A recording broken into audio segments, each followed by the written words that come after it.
but a big part of this was the COVID stimulus bill, right? That recently passed. And the American Rescue Plan, it's called. So let's take a look at that. Whoa. So I got a new computer, guys, by the way, and it doesn't behave quite exactly like I'm used to. So I'm going to, here we go. So this is in NPR. Here's what's in the American Rescue Plan. So, guys, this really is a historic bill. We have to recognize that. Thank you, Darkhead88. Thank you. So we really do have to recognize how historic this bill is. It's $1.9 trillion, and the vast majority of it is going directly to the American people. I was getting an argument with a friend of mine on, in DMs recently, just yesterday, about this bill. And, there is a tendency on the left to, and I have been guilty of it before. I'll be honest. To nothing's ever good enough. Everything's always terrible. Even when something good happens, well, it's terrible because it still isn't as good as it could be, right? And you hear the whole saying, "Don't let the the enemy of don't let perfect be the enemy of the good," or whatever it is.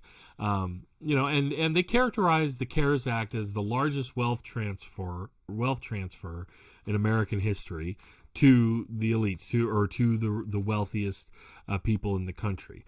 The CARES Act basically just started printing money all day, every day for corporate America, for Wall Street.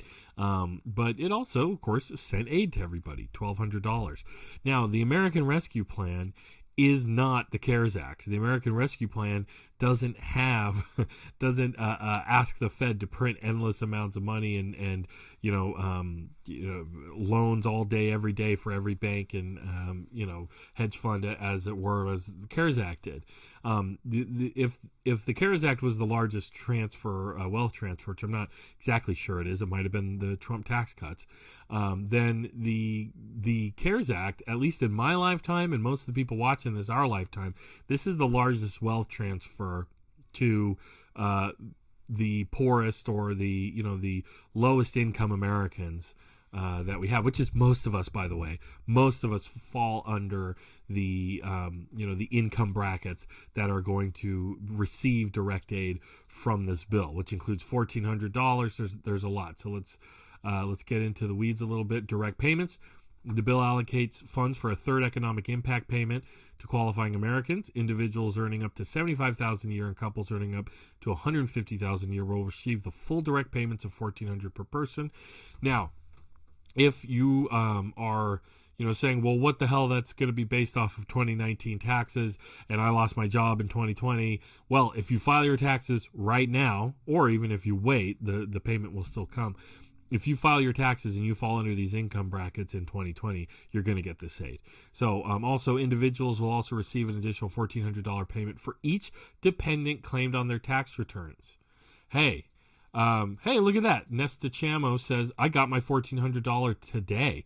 Yeah, so Nesta, I'm going to use some deductive reasoning and guess that you probably use TurboTax or some other internet-based tax service where you are doing a direct deposit situation with your bank. So so literally the $1,400 started hitting bank accounts today, and I'm hearing it here in my viewers.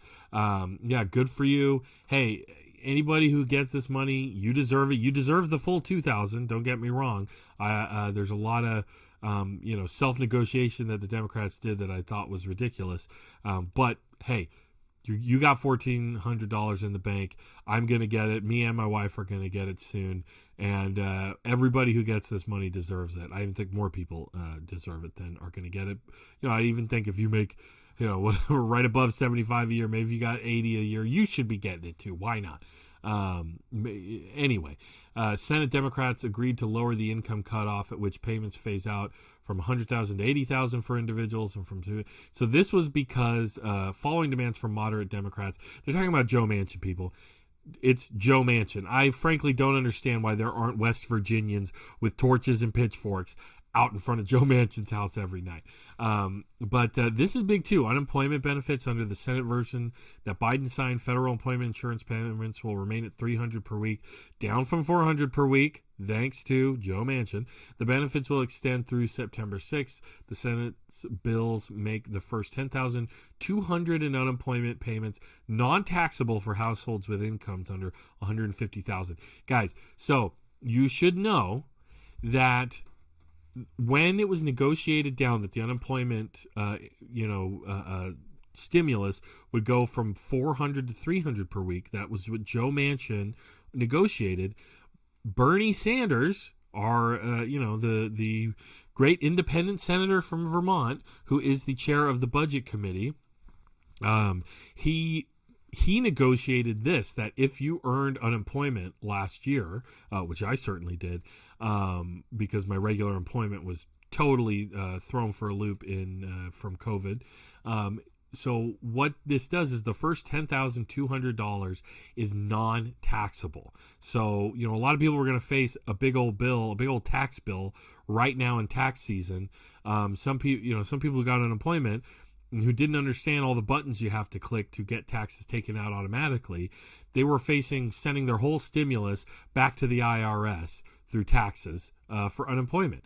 And so Bernie got this tax forgiveness in the negotiations with Joe Manchin. He said, okay, listen, Joe, I got to deal with a lot of Joes and a lot of bullshit from you Joes. Joes, you're not setting your best. But if you're going to knock this down from 400 to 300, I would like to see a little something in return. And this is what he got us. So, give it a big ups to Bernie for that. But this is even bigger right here. If you got kids, this matters. The child tax credit. The legislation will temporarily expand the child tax credit, increasing the amount to $3,000 for children ages 6 to 17 and $3,600 for children under age 6. Now, this is a tax credit, but they're actually going to send it out in payments. The amount is gradually reduced, blah, blah, blah. Families eligible for the full credit will get payments of up to $300 per child per month from July through the end of the year. Okay? So, if you have kids, you're going to get checks. Like, this is almost like UBI for kids or something. Like, keep in mind, it's limited and everything. But, this is a way of introducing. Just keep in mind, the prospect of this would be unthinkable just 4 years ago, obviously, or under Trump. But 8 years ago, the Obama administration didn't even approach thinking about doing this.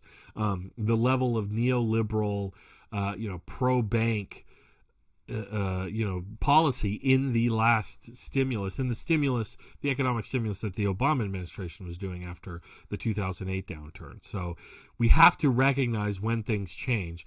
Yes, Joe Biden is not Bernie Sanders. Yes, things could have been better, but let's actually recognize when things are changing. This is the work of Bernie Sanders and the squad and all of us leftists and progressives who held our nose very openly while we voted for Joe Biden and pointedly said, yes, we're voting for you, Sleepy Joe, but you better wake the hell up to what the hell we want, because,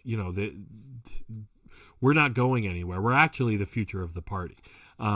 So the Paycheck Protection Program got a re-up, $7.25 billion in new money for small business loan programs known as the PPP will allow more nonprofits to apply. That's good, including groups that engage in advocacy and some limited lobbying.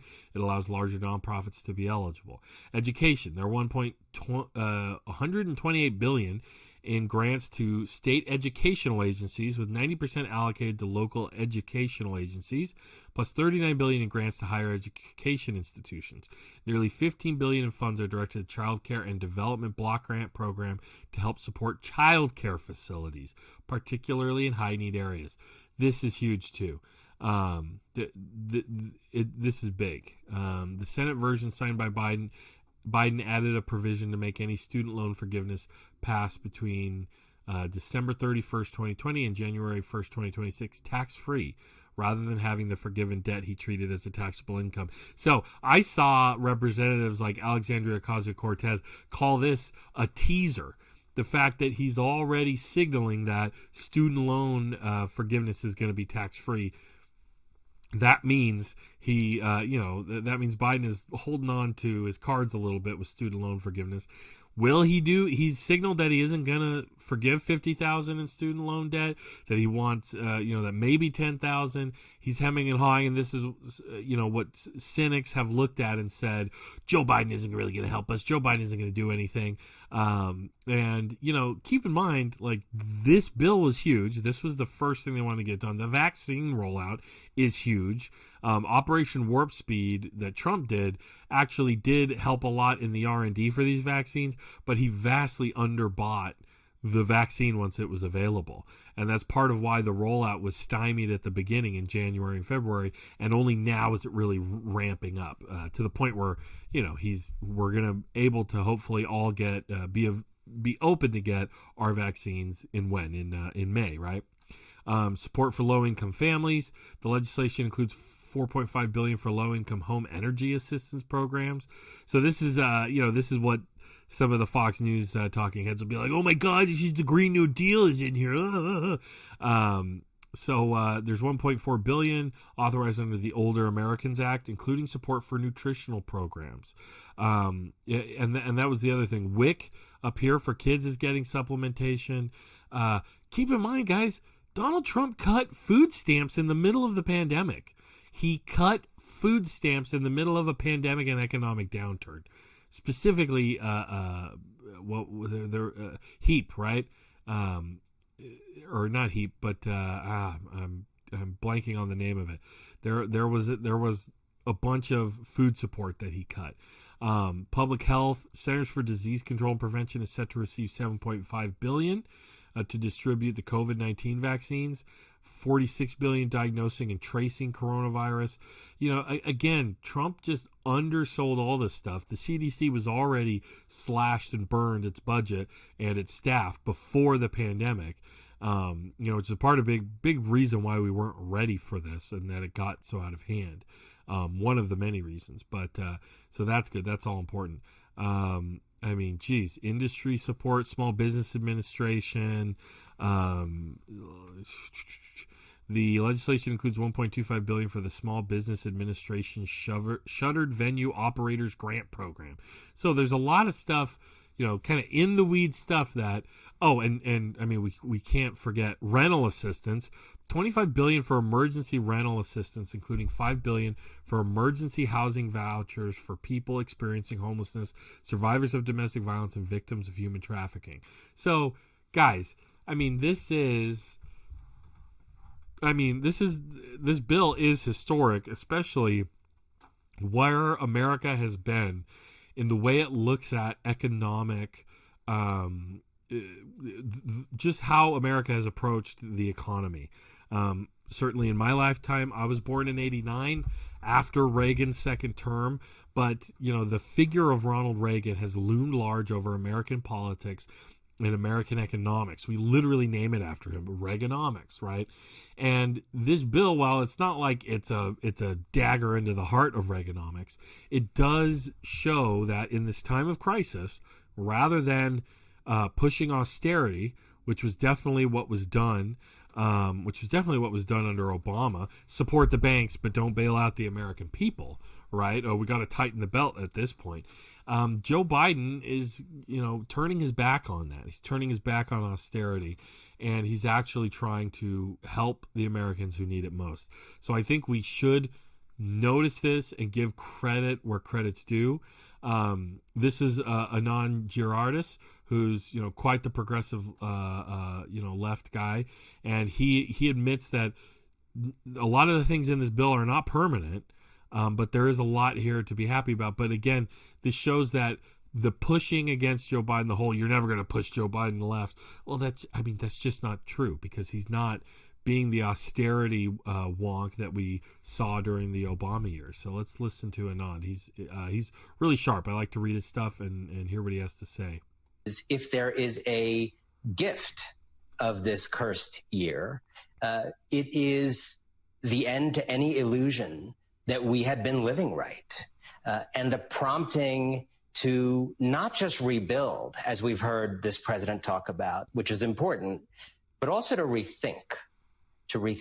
And so when I was, processing the making of this sausage of legislation that was signed today, at first, probably like a lot of people watching this, I was dismayed by a lot of things I was hearing and reading, right? Minimum wage was in, then it was out. Benefits were bigger, then they were smaller. And it seemed like this thing that, Prime Minister Joe Manchin was prevailing. And as I dug into the details of the final package, I actually began to revise my own sense of it. And I think a lot of people have, and started to realize that it's not perfect. It's not everything. A lot of it's not permanent, which we need to deal with. But a lot of this is quietly revolutionary, starting with the child benefit. Quietly revolutionary. So, that it's what is that? Cautious optimism, right? You hear that, a phrase thrown about. I'm no fan of MSNBC and of corporate media, but you have to admit, if established corporate neoliberal media is turning their head, you should take notice, right? There was an example of this also on MSNBC with Joe Scarborough. Keep in mind, Joe Scarborough was a Republican representative, so he knows very well the Reagan. He very much is in the mold of Reagan, so he knows the Reagan, ethos, the Reagan approach, the Reagan attitude. You don't want to help the poor, is what I say, as Ronald Reagan. But this is him talking about it with a guest. And this, whether it was for political reasons or not, the party is a lot more liberal than it was even under Barack Obama. A lot of things that Joe Biden talked about on the campaign trail, Barack Obama couldn't have touched. The politics are just different right now. The party's at a different place. And like you said, you are inheriting a pandemic. And listen, he knows, and he's known since when he started running, that if he won, and now that he has won, will be judged by two things.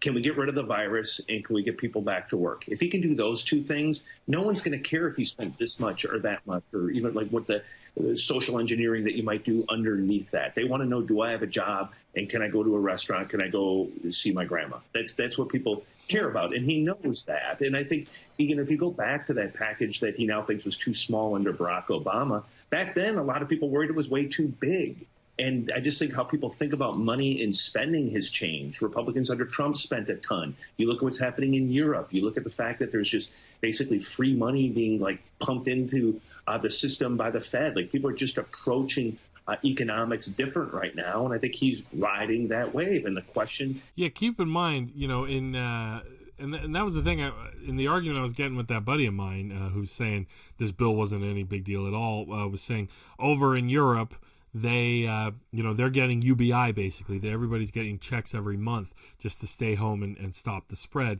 And yeah, we definitely could have had that here, but we did not have the political will to do it. We didn't have a party in power that was anywhere near approaching that kind of that kind of way to address it. What they wanted to do in the CARES Act was give basically a UBI, an unlimited UBI to Wall Street and to the banks, which was, having the Fed endlessly print money. So, keep that in mind. Keep that in mind. But I have someone else here in the comments, David Sabines. Hello, David. Thank you for joining Political Pain Live. Again, my name is Joe Payne. I'm an independent journalist, left progressive out of Santa Maria, California. Going to get to some local news in a bit. But, don't want to bury the lead. This is historic. Congress has finally done something. It's finally done something for the majority of working Americans, for, the working class, as it's called. But, this is, if you voted for Joe Biden, if you're like me and you didn't really have much love for Joe Biden, that you preferred Bernie, but of course, and your willingness to vote for Joe Biden most likely fell outside of more than just you hated Donald Trump, right? Or you thought Donald Trump was, oh my God, that's so much of what you hear from people on the right and the far left who will say, oh, orange man bad, you're going to go vote for Joe Biden, right? Well, guess what? With Joe Biden in the presidency, we actually have someone who we could negotiate from the left, negotiate with from the left. And, just by virtue of Bernie Sanders existing at all, being in the chair position, the budget chair position, being in charge of the budget reconciliation process now, we saw this bill that was much more progressive, much more, broad and sweeping than I think we would have seen otherwise, had there been no push in that way. Jay Coleman says here, Bernie still bumped the party left. Absolutely. Absolutely. Bernie had them scared, guys. Bernie had them scared. That's why Barack Obama, frankly, made that phone call to Pete Buttigieg and told him, hey, buddy, you got to get out. Got to get out of there. Right before South Carolina or after Super Tuesday. Excuse me. I'm forgetting the timeline. Once they started falling, they all fell. Klobuchar ducked out. Buttigieg ducked out. Everybody lined up behind Joe Biden after South Carolina. And that's why the Democrats were running scared. All the centrists and, your regular libs, their necks couldn't stay on straight. Every week it was somebody new. Look at Klobuchar and her stories about blizzards. Oh my gosh, look at Pete Buttigieg and he's just so young and he's young. And then it was like, oh my gosh, look at this. It was always somebody new every week. Oh, Elizabeth Warren seems like progressive, but not so progressive, right? So that's what it was all about, and frankly, I think Warren stayed in as long as she did. She was the one to not drop out. As a spoiler on Bernie, but we see how that ended up for her. What do you guys think? Let me know in the comments. Let's chat.